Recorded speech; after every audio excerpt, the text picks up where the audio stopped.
दोस्तों, सीरियल वसुधा के आने वाले अपकमिंग एपिसोड में जब चंद्रिका को पता चलेगा कि देव एक डिलीवरी बॉय का काम कर रहा है, तब उसे देव पर बहुत गुस्सा आएगा।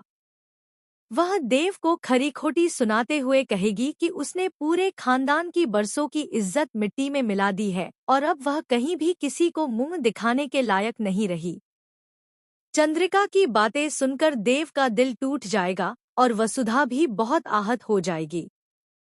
देव को लगेगा कि उसे यह काम तुरंत छोड़ देना चाहिए, लेकिन फिर उसके सामने सबसे बड़ा सवाल खड़ा होगा कि अगर उसने यह काम छोड़ दिया तो घर का खर्च कैसे चलेगा, क्योंकि मासा की वजह से उसे कहीं भी नौकरी नहीं मिल रही है। देव तनाव में डूब जाएगा और वसुधा भी उसकी परेशानी समझ जाएगी। तभी वसुधा देव को समझाते हुए कहेगी कि क्यों न हम अपना खुद का काम शुरू करें। पहले तो देव को उसकी बात समझ नहीं आएगी, लेकिन फिर वसुधा अपने दिल की पूरी योजना बताएगी। वह कहेगी कि उसे तरह तरह के स्वादिष्ट पकवान बनाने आते हैं और देव को बिजनेस की अच्छी समझ है, इसलिए वह घर से ही खाना बनाकर ऑर्डर पर बाहर सप्लाई कर सकती है और देव मार्केटिंग संभाल सकता है। वसुधा की बातों में आत्मविश्वास देखकर देव को उसका आइडिया बहुत पसंद आएगा और दोनों मिलकर छोटा सा काम शुरू कर देंगे। धीरे धीरे वसुधा के हाथ के बने पकवान पूरे जयपुर में मशहूर हो जाएंगे। लोग दूर दूर से ऑर्डर देने लगेंगे और देखते ही देखते उनका छोटा सा कारोबार एक बड़े बिजनेस में बदल जाएगा।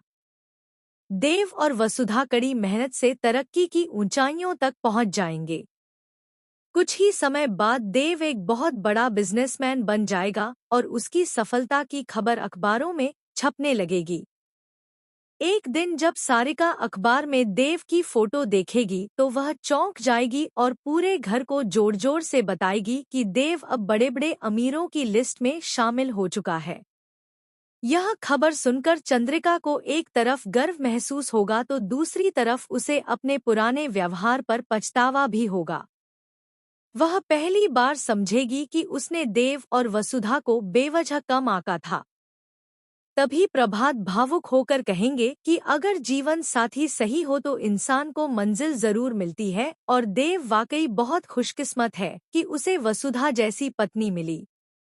पहली बार चंद्रिका को अपनी गलतियों का एहसास होगा और पहली बार उसे वसुधा अच्छी लगने लगेगी। अब चंद्रिका का